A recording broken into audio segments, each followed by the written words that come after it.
আল্লাহু আল্লাহ। আল্লাহ রাসূল সাল্লাল্লাহু আলাইহি ওয়াসাল্লাম বলেছেন যে খায়রুকুম মান তাআল্লামাল কুরআন ওয়া আল্লামা, তোমাদের মধ্যে সর্বোত্তম ওই ব্যক্তি যে কোরআন কারীম শিক্ষা করে এবং অপরকে শিক্ষা দেয়। মাস্টার সর্বোত্তম, ইঞ্জিনিয়ার সাহেব সর্বোত্তম, এইভাবে জজ সাহেব, ব্যারিস্টার সাহেব সর্বোত্তম, এটা কিন্তু হাদিসের ভিতরে বলা হয় নাই। তো যাই হোক, কথা সংক্ষিপ্ত করি। তো তোমাদেরকে অত্র মাদ্রাসার নায়েবে মুহতামিম ও নাজিমে তালিমাত সাহেব উপস্থিত হয়েছেন।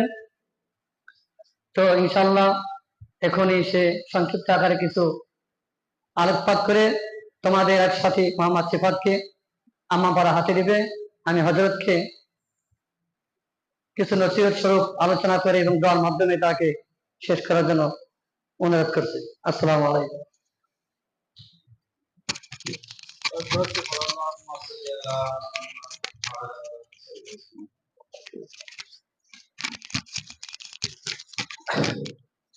আলহামদুলিল্লাহ, সমস্ত প্রশংসা মহান রব্বুল আলামিনের জন্য, যে রব্বুল আলামিন আমাদেরকে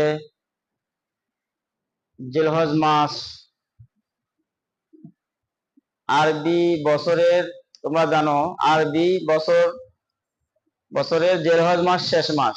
আর এই জিলহজ মাসের প্রথম 10 দিন অনেক ফজিলতের মধ্যে এই প্রথম 10 দিন একটি করে দিন যদি কেউ রোজা রাখে, ইবাদত বন্দেগী করে, তাহলে প্রতি একদিনের বিনিময়ে আল্লাহ পাক রব্বুল একটি বছরে ইবাদত করার সওয়াব দান করবেন। বল সুবহানাল্লাহ। কি মাস বলো? জিলহজ মাস। জিলহজ মাসের প্রথম 10 দিনে যদি প্রত্যেক দিন একদিন করে ইবাদত বন্দেগী করে, তাহলে একদিনের বিনিময়ে কি সওয়াব পাবে বলো? 1 বছর ইবাদত করার সওয়াব পাবে। আর যদি রাত্রিবেলা সারা রাত ইবাদত বন্দেগী করে, সারা রাত বলতে কি রাত্রিতে ইবাদত বন্দেগী করে, তাহলে সবে কদর রাত্রিতে ইবাদত করলে যে সওয়াব পাবে, এরকম এক রাত্রে ইবাদত করলে সে সওয়াব পাবে। বল সুবহানাল্লাহ। বলো। এখন তোমরা সারা রাত ইবাদত করো কি করো না, তাই না? সারাদিন কি রোজা রাখো, ইবাদত বন্দেগী করো না? কিন্তু তোমাদের প্রতি মুহূর্তে একটি সেকেন্ডও তোমাদের বাদ যায় না ইবাদত থেকে। 24 ঘন্টা সব সময় তোমাদের সময়টা ইবাদতের মধ্যে কেটে যায়। কেমনে? হাদিস শরীফ আছে, যারা এশার নামাজ আর ফজরের নামাজ জামাতের সাথে আদায় করবে, তার সারা রাত ইবাদত করার সওয়াব পাবে। তা তোমরা এশার নামাজ ফজরের নামাজ জামাতের সাথে আদায় করতেছো, তাহলে তোমরা সারা রাত ইবাদত করার সওয়াব পাইবে। অর্থাৎ সবে কদর রাত্রিতে ইবাদত করে যে সওয়াব পায়, সেরকম সওয়াব তোমরা পাইবে। এরকম ভাবে তোমরা যে দিনে তেলাওয়াত করতেছো, 5 ওয়াক্ত নামাজ পড়তেছো, তোমরা সবক দিচ্ছ, কায়দা পড়তেছো, আলিফ বাতা পড়তেছো, আমপারা পড়তেছো, কোরআন শরীফ পড়তেছো, এর বিনিময়ে সারাদিন রোজা রাখার সওয়াব, সারাদিন নফল ইবাদত করার সওয়াব তোমাদের আমল আল্লাহ তাআলা দান করবে। এখন আরেকটা প্রশ্ন আসে যে তোমরা ছোট বাচ্চা, তোমরা ছোট তলবে এলেন, তোমাদের কিন্তু অনেকে এখন গুনাহ লেখা হয় না, আল্লাহ তাআলা তোমাদের এখনো কোনো গুনাহ লেখে নাই। তাহলে কি হবে? তোমাদের সওয়াব কি দরকার? বুঝার কথা, তোমরা ছোট মানুষ, তোমাদের সওয়াবের দরকার নাই, তোমাদের তো গুনাহই নাই, তাহলে গুনাহ মাফ কি আর সওয়াব কি?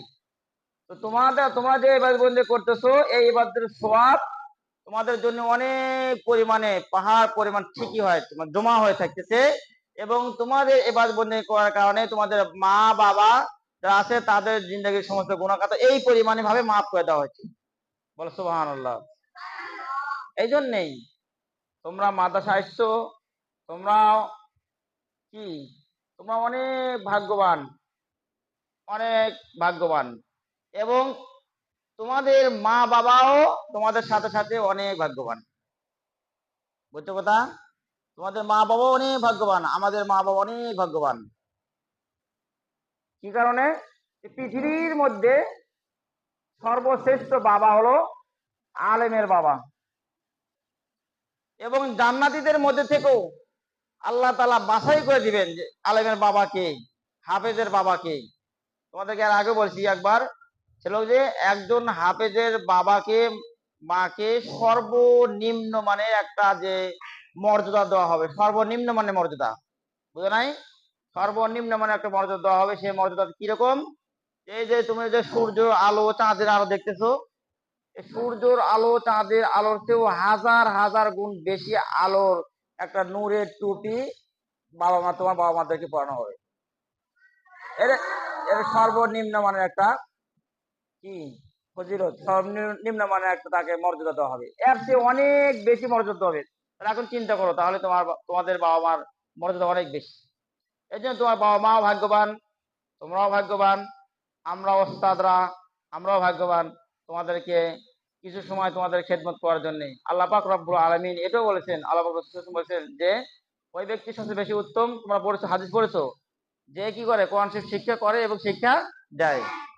তাহলে তোমাদের ওস্তাদ কোরআন শরীফ শিক্ষা করেছে এবং তোমাদেরকে শিক্ষা দিচ্ছে, তোমাদের ওস্তাদরাও ভাগ্যবান। পৃথিবীর মধ্যে সব কিছুর মধ্যে একমাত্র এই মুহূর্তে আমাদের এই মসজিদটা সবচাইতে বেশি বড় উত্তম মসজিদ। এই মসজিদ পৃথিবীর মধ্যে এখন বর্তমান পৃথিবীর মধ্যে যত মসজিদ, কত বড় বড় জনসভা হচ্ছে, যেখানে জনসভা হোক না কেন, সব চাইতে বেশি বড় এবং উত্তম মসজিদ হলো যে এই মসজিদ, আজকের এই মসজিদটা। যাই হোক, সংক্ষিপ্ত কথা বুঝলা, কয়েকটা কথা বললাম যে জিলহজ মাসের প্রথম 10 দিনের ফজিলতের কথা বললাম, তোমাদের মর্যাদা এবং তোমাদের মা বাবার মর্যাদার কথা বললাম। এই কয়েকটি কথা মনে রাখবা, ঠিক আছে কথা? আর তোমাদের সাথী ছোট্ট সিফাত দেখো, দেখতে দেখতে যে আমপারা, আমপারা মানে কিন্তু এটা কোরআন শরীফ, তাই না? এটা কোরআন শরীফ কয় নাম্বার পারা? 30 নাম্বার পারা। তো এটা কিন্তু কোরআন শরীফই, এটা কিন্তু আমপারা কোরআন শরীফই মনে করো। হ্যাঁ, এজন্য আজকে তোমাদের ছোট্ট ভাই সিফাত কোরআন শরীফ হাতে নিবে, আমপারা পড়বে। এই আমপারা পড়লেই কোরআন শরীফ পড়তে পারবে। তো আমপারা পড়বে, আল্লাহ তোমরা সবাই দোয়া করবে আল্লাহ পাক রব্বুল আলামিন তাকে সুন্দর বড় হাফেজ বানায় এবং হক্কানি আলেম বানায়, এবং এই আলেম এবং হাফেজের আমলের জরিয়া যেন তার বাবা মাকে যেন সেই মর্যাদা বান হিসেবে কবুল করে, সবাই বলে আমিন। ঠিক আছে? এবং তোমরা দোয়া করবে, তোমাদের সামনে আর 2-3 দিন আছে, ছুটি হবে, মাদ্রাসা ছুটি হবে, মাদ্রাসার জন্য দোয়া করবে, তোমাদের বাবা মার জন্য দোয়া করবে এবং মাদ্রাসার জন্য দোয়া করবে, ওস্তাদ ছাত্র সকলের জন্য দোয়া করবে। আল্লাহ পাক রব্বুল আলামিন আমাদের মাদ্রাসাকে যেন কবুল করে। আমরা এদের তোমাদের জন্য একটু মেহনত করেছি, একটু খেদমত করেছি, এই খেদমতের বদৌলতে যেন আল্লাহ পাক রব্বুল আলামিন আমাদেরকেও মাফ করে দেয় এবং এই মাদ্রাসার সমস্ত হাজত দূর করে আল্লাহ পাক রব্বুল আলামিন আসমানে কবুল করে নেয়, আসমান থেকে সবকিছু ফাঁসলা করে দেয়, সবাই বলে আমিন। এখন সবাই খুব মহাব্বতে তোমার দুরূদ শরীফ পাঠ করে থাকো, আর আমি সিফাতকে সূরা ফাতিহা পড়াতে থাকি, ঠিক আছে?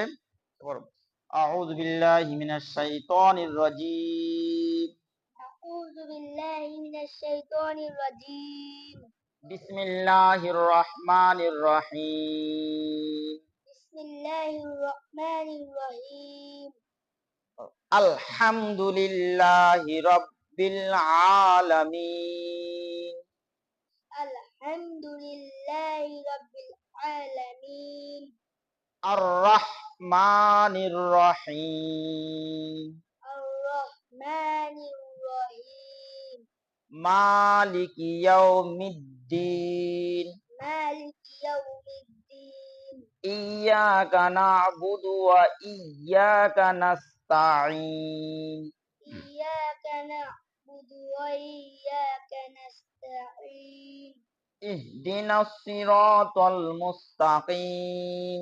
اهدنا الصراط المستقيم. صراط الذين أنعمت عليهم صراط الذين أنعمت عليهم غير المغضوب عليهم غير المغضوب غير المغضوب عليهم عليهم ولا الضالين. ولا الضالين. آمين. ومنك السلام تبارك ربنا وتعالى يا ذا الجلال والإكرام. ربنا ظلمنا أنفسنا وإن لم تغفر لنا وترحمنا لنكونن من الخاسرين. ربنا آتنا في الدنيا حسنة وفي الآخرة حسنة وقنا عذاب النار. রব্বানা হাব লানা মিন আজওয়াজিনা ওয়া যুররিয়াতিনা কুররাতা আইনিন ওয়াজআলনা লিল মুত্তাকিনা ইমামা রব্বানা হাব লানা মিন আজওয়াজিনা ওয়া যুররিয়াতিনা কুররাতা আইনিন ওয়াজআলনা লিল মুত্তাকিনা ইমামা।